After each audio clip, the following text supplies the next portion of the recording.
Hey everybody, it is Wednesday, August 14th. You're listening to the Mo News Podcast. I'm Moshe Wanunu. This is the place where we always bring you just the facts. We read all the news and read between the lines so you don't have to. It's another solo show for me today as Jill is off this week.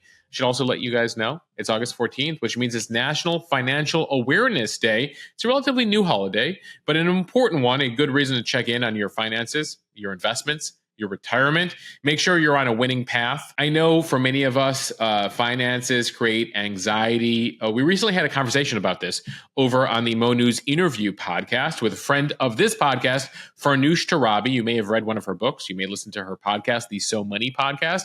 Anyway, check out episode 90. It's on the Mo News Interview podcast. And we talk about financial anxiety, how hard it is to talk about and address, and some tricks and tips to deal with that. Again, over on the Mo News Interview podcast, episode 90. All right, let's get started here with today's headlines. We're starting to get a preview of next week's Democratic convention in Chicago, and it comes as Donald Trump did a 2-hour chat with Elon Musk on X. We'll tell you about it. And Tim Walz, the VP nominee on the Democratic side, amid Republican accusations that he's not being completely forthright about his military record. The Pentagon is closely watching new joint military exercises being conducted by China and Russia. We'll tell you about that new bromance between Vladimir Putin and Xi Jinping. We got some good news for you when it comes to grocery prices, kind of. We'll tell you about it. A big move in business as the Chipotle CEO has moved on to Starbucks to become the new Starbucks CEO. We'll tell you all about the moves in the fast food world. NASA with a big revelation this week that there might be a lot of water underneath the surface of Mars. What it means about the red planet. As we look to head there in the coming years. And a criminal complaint has now been filed by that Olympic boxer Imani Khalif, who faced accusations about her gender. She's naming people like J.K. Rowling and Elon Musk in that lawsuit. And of course, I'll end as always with On This Day in History. But let's get started with politics now. As I mentioned, we're starting to get a sense now of what the Democratic convention next week in Chicago will look like. That's as they formally nominate Kamala Harris to be the Democratic nominee for president. Notably, Democrats will be hearing from 3 presidents at their convention. President Biden is expected to speak next Monday night, the first night of the convention. Former President Obama will then speak on Tuesday, with former President Clinton speaking on Wednesday. So 3 presidents there at the Democratic convention. Former Secretary of State Hillary Clinton will also be addressing the convention. That's scheduled for Monday night. And per custom of the convention, we'll hear on Wednesday night, the second to last night, from the VP nominee, Tim Walz, and on the final night, from the Democratic presidential nominee, Kamala Harris. So a jam-packed lineup next week in Chicago will be there. Mo News will be there, reporting on the ground in Chicago, as there's also expected to be a lot of protests in the city from progressive groups, including a number of pro-Palestinian and anti-Israel groups. So there will be both action inside the arena. They're holding the convention at the United Center. That's where the Chicago Bulls and Chicago Blackhawks play in Chicago. And then there's going to be protests outside.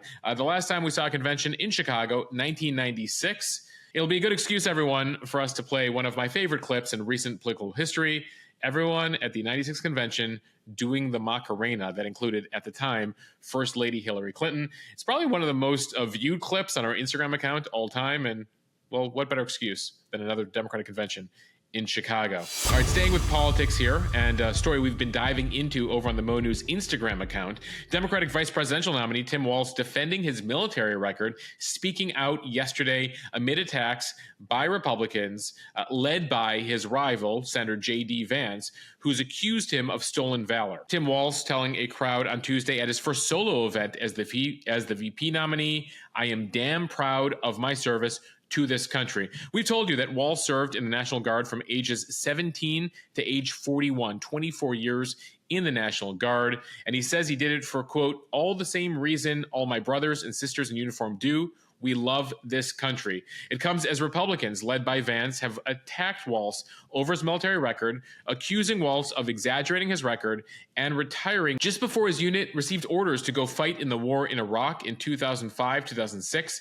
Here's a bit, though, of what Walz had to say in the last day. These guys are even attacking me for my record of service. And I firmly believe you should never denigrate another person's service record. To anyone brave enough to put on that uniform for our great country, including my opponent, I just have a few simple words.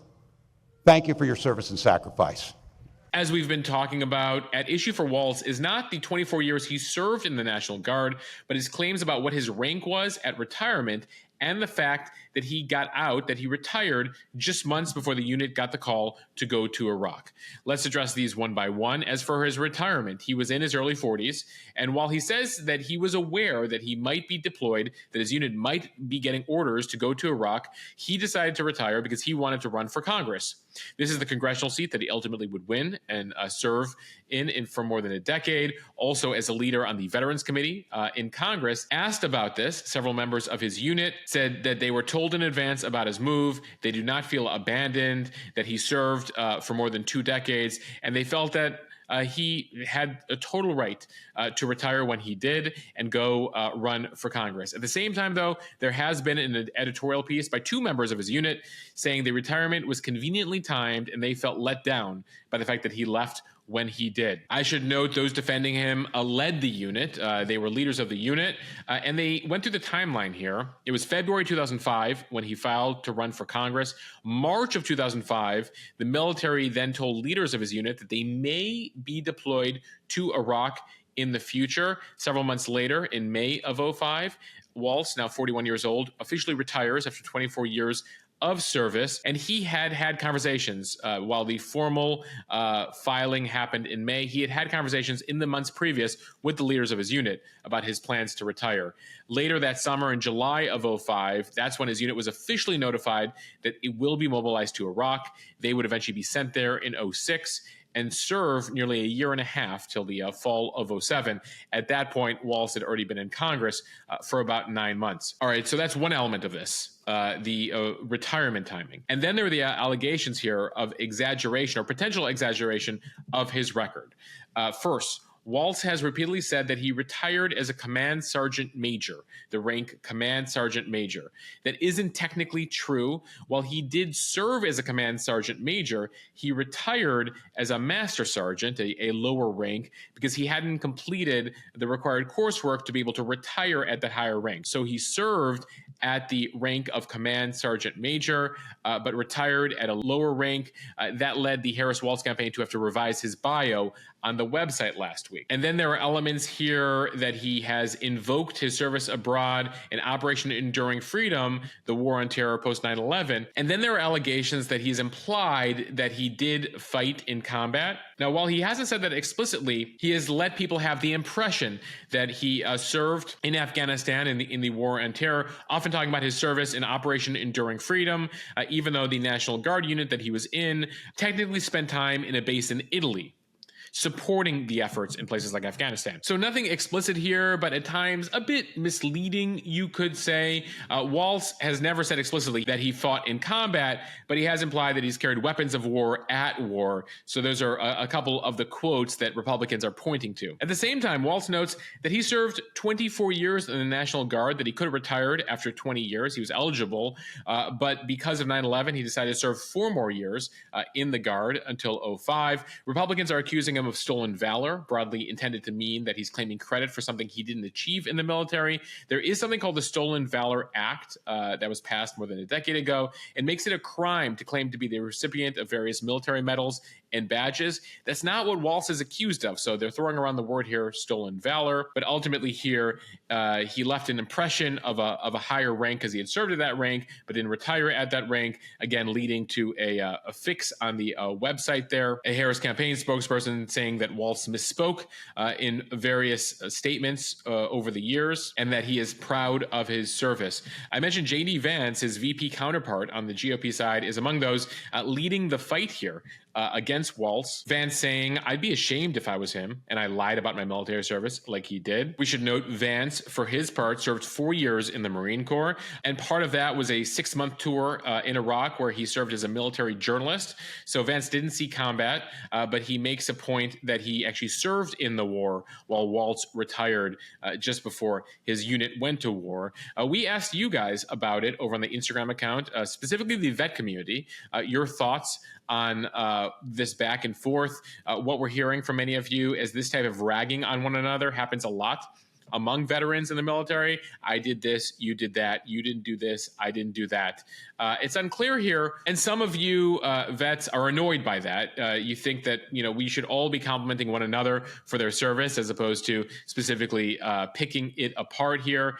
Ultimately, while you've seen this in the headlines, it's unclear what effect this will have. Remember, the Republicans are trying to define the new Democratic VP nominee here. They have some time to do it before he can define himself. So they're trying to push forth the idea that he cannot be trusted. And that's a bit of what you're hearing from Vance and Trump right now. It's unclear how this will land with the public and whether it'll make that much of a difference. Especially when you look around right now and see how few Americans do serve at all, whether it's National Guard, Marines, abroad, domestically. And many Americans are grateful for any type of service that their fellow Americans participate in. Staying with politics here, now to Donald Trump. He is officially now back on Twitter. Well, it's now called X, but he's back there after taking a break for a very long time. Initially imposed on him by the previous management of Twitter. Then Elon Musk bought it, renamed it X, invited him back on, but he still hasn't been using it because Trump has his own platform now called Truth Social. Well, it appears now that Elon Musk has endorsed Donald Trump, and they had a very friendly 2-hour live chat on X on Monday night. Trump is now back on the platform. In their conversation Monday night, which was delayed initially because of tech issues, they covered a range of topics. Trump discussed at length the assassination attempt on him in Pennsylvania last month, as well as his views on immigration, the economy, climate change, and the future of energy. As I mentioned, Musk has endorsed Trump. There's also been talk of Musk donating to Trump, though Musk has denied that. The two of them spent a lot of time in their conversation praising one another. Trump talking about how great Musk was, Musk talking about how great Trump was. And Trump tried to stick to issues at times. We've told you that he has advisors telling him, please stick to issues. Don't make this about personalities or personal attacks on Kamala Harris. Trump saying on Monday night, the election is coming up. People want to hear about the economy. Food prices are up. And this stupid administration allowed it to happen.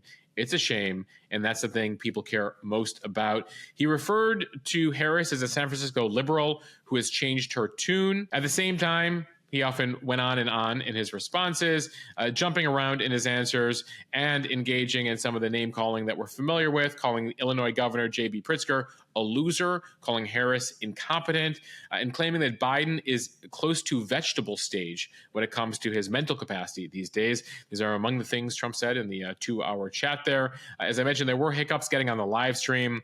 Trump says he took it as a compliment, though, that many people wanted to log in, less a tech issue on Twitter's end, or X's end, I should say, and more about the fact all the people who wanted to hear from the two of them overwhelmed the system. At one point, about 1.1 million people were logged in. I think Trump has now said hundreds of millions. There's various ways you can count the streams, but at one point, there were more than 1 million people listening to the stream. As for the Kamala Harris campaign, they responded that Trump's interview with a billionaire, Elon Musk, the richest man in the world, is just an example of self-obsessed rich guys who will sell out the middle class. All right, now time for the speed read. We're going to begin with a bit of consumer news here. Jill, I hope you're listening on your vacation because I imagine you might have already read this in the New York Times. In the year through June, the first 6 months of 2024, U.S. grocery prices rose just 1%. That's a significant slowdown from the recent peak of 13.5% back in August of 2022 when grocery prices were just skyrocketing. So some good news that prices are only ever so slightly increasing at this juncture. At the same time, though, many consumers still not feeling the relief, because food prices overall have not fallen, and they still continue to increase, albeit at a much slower rate. If you look at food prices over the last 4 years, grocery prices are on average up about 20% over the last 4 years, though we can look at certain items and see a 40 to 50% increase when it comes to certain items you're putting in your cart. Part of this initially was food manufacturers and stores experiencing their own inflation as prices went up, and then some of them definitely seeing how far they could raise prices to boost their own profits. But consumers have started to push back here in the past year, specifically a number of consumers going to generics. That has now led some prices to have to be decreased, or as I told you at the top, just slower increases. Several economists say they see grocery inflation remaining around the current rates in the coming months, barring any unforeseen shocks. So we're pretty much where we were before the craze of the last 4 years. At the same time, while overall prices are up 1%, some stuff stuff is down. You are seeing items that are up more than that. Beef and veal prices are up 5% for the year so far. So that meat is up. If you're a ham fan, those prices have fallen 4% in the first half of the year. And then milk and seafood each have declined 1% over this year so far. All right, our next story comes to us from the New York Times as well, something the Pentagon is watching right now.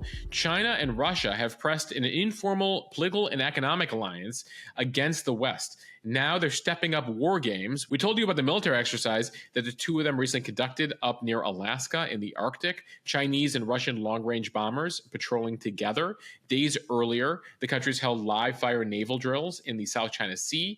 That was for the first time in about a decade. They have been buzzing the skies together near Taiwan, Japan, South Korea. So what's going on? Well, the military exercises are an expression of an alignment here between Xi Jinping of China, Vladimir Putin of Russia, as they look to challenge here their chief rival, the United States of America. Now, they've had a relationship going way back. And for years, the Soviet Union was the big brother. China was the little brother. It sort of flipped on its head now that Russia's much weaker, China being the big brother, Russia being the little brother, looking for support, looking for love, and looking for weapons as it conducts its war in Ukraine. China's been reluctant there, but they are conducting these joint military exercises. What is China trying to do here? Well, they're trying to prove a point that they're frustrated by American trade restrictions. And while they have protested, they thought they're going to prove their point with more exclamation points if they, say, buzz Alaska and do it in partnership with the Russians. Now, at the same time, there's not much integration between the Russian military and the Chinese military. This is something NATO has, the Western Alliance. That's where there's integration between the weaponry of, like, let's say, the UK, France, Germany, the US, etc. At the same time, though, Russia and China are working on more cooperation here. And it comes as China's closely watching what's taking place in Ukraine, how Russia invaded Ukraine, how the West has reacted, especially as China potentially looks at, in the coming years here, potentially finally taking over Taiwan.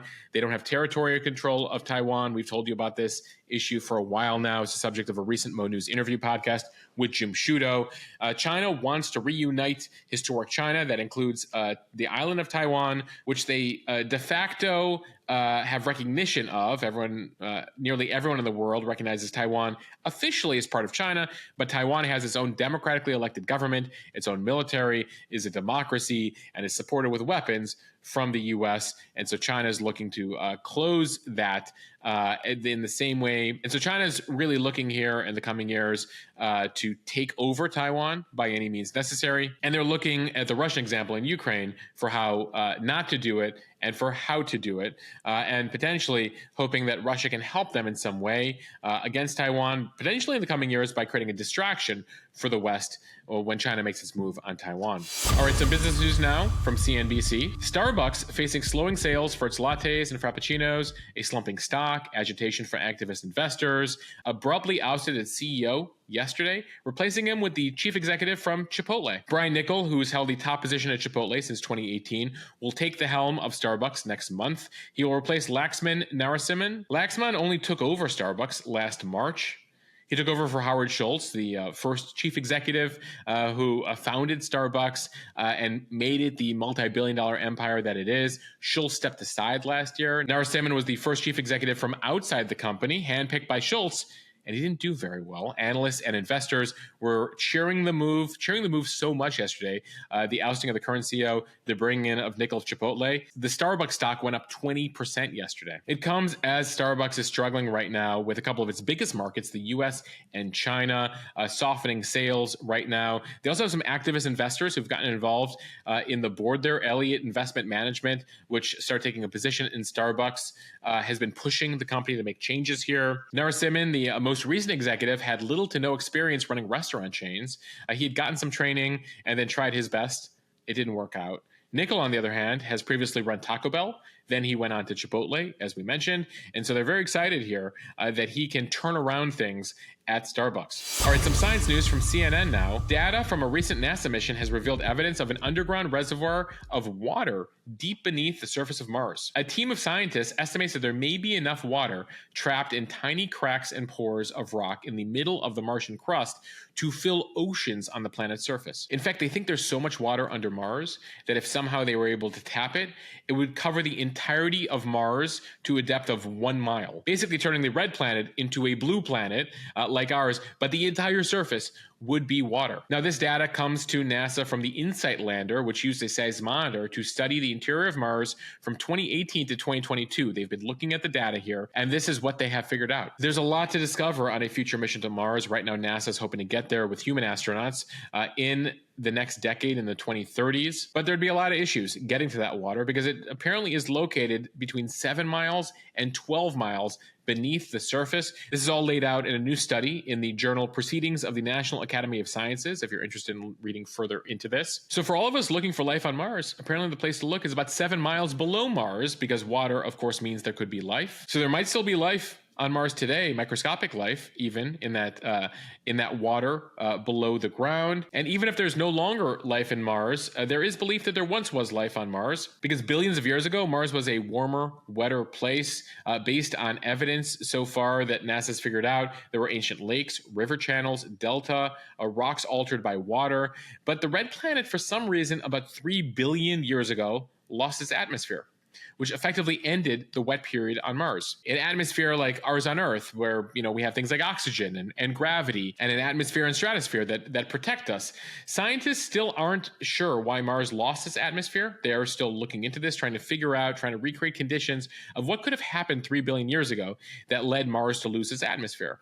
Still, though, they believe that water is trapped below Mars right now, and again, even if we get there in the next decade, it'll be a while probably before we start drilling 7 miles deep on Mars.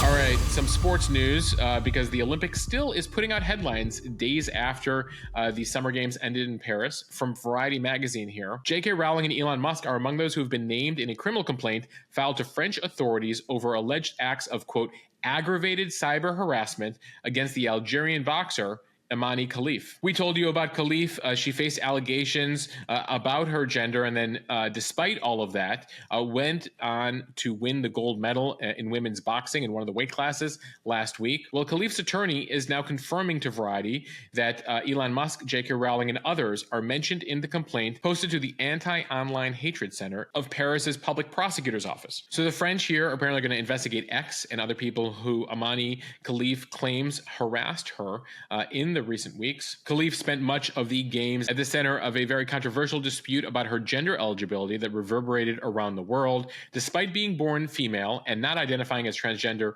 or intersex, and being backed by the International Olympic Committee, who asserted scientifically Khalif was a woman, Khalif faced a torrent of accusations and abuse over her gender. To go back here, the International Boxing Association, a separate organization, said following fighting in 2023 that they had conducted unspecified gender tests against Khalif and another boxer and found that Khalif had male chromosomes, an XY chromosome. Now, the International Boxing Association is very controversial. In fact, was kicked out and no longer is associated with the Olympics. The IBA has also not revealed what test it did, the results of the test, and has gone back and forth on several of the accusations. So we're still waiting to hear what, if any, test they ever conducted here. Notably, the IBA is run by Russians, and all of this came out after Khalif beat a Russian boxer. So Khalif had previously competed as a female boxer. Suddenly, she beat a Russian boxer in 2023. The IBA says, we have this test that shows you're not eligible. But no word yet, again, on what that test was and what the results were and what the conclusive results are, because since they've gone back and forth. So the Olympic Committee said, we're not really paying attention to the IBA here. And now you have Khalif filing this legal action. All right, now time for On This Day in History. We begin in the year 1935. President Franklin Roosevelt signs into law the Social Security Act of 1935, guaranteeing an income for the unemployed and retirees. So Social Security today turning 89 years old, though notably with people living longer and the amount of retirees these days, there's a lot of talk about the need to reform Social Security, whether we should be raising the retirement age, lowering benefits, or finding some other way to pay for the program, now nearly 90 years old. All right, sticking with that era, on this day in 1945, Japan surrendered unconditionally to end World War II. President Truman announcing on this day in 1945, Japan's surrender to the U.S. and Allied powers. On this day in 1947, Pakistan became a sovereign state, bringing an end to British rule there. And on this day in 1989, Sega Genesis released Some of you might remember Sega. Nintendo, obviously very huge. Sega had its moments, Sonic the Hedgehog, and other iconic games. Sega, of course, featured Sonic the Hedgehog and some other iconic games. And we end with a bit of entertainment history. On this day in 1975, the Rocky Horror Picture Show premieres. So Rocky Horror Picture Show, 49 years old today. And on this date in 1985, Michael Jackson bought the Beatles music catalog. So how did this all go down? How did Michael Jackson own the Beatles music? Well, during a collaboration 2 years previous, in 1983, the former Beatle, Paul McCartney, is said to have advised Michael Jackson to invest some of his wealth, Michael Jackson was getting very rich at the time, in music publishing. So McCartney basically gave Michael the advice to invest in music publishing. Little did he know that Michael Jackson would then purchase the majority of the Beatles catalog for just under $50 million, in fact, outbidding McCartney for the catalog himself. Though Jackson did have an overspending issue over the years, he would run out of money and would end up needing to sell the Beatles catalog himself. He did that in 2008. He sold half of it for about $100 million after his death. Sony bought the rest of it for several hundred million more. The Beatles catalog today, worth billions. All right, I want to thank all of you for listening to the Mo News podcast. Appreciate all of you rolling with me on this solo news week. Thankfully, knock on wood, it's been relatively quiet this week. We'll see what the rest of the week has in store. Again, as I mentioned, follow our coverage in Chicago next week at the Democratic Convention. We'll bring you live coverage from the ground there. In the meantime, follow the latest and greatest over with us on Instagram and via the daily Mo newsletter over at mo.news/newsletter.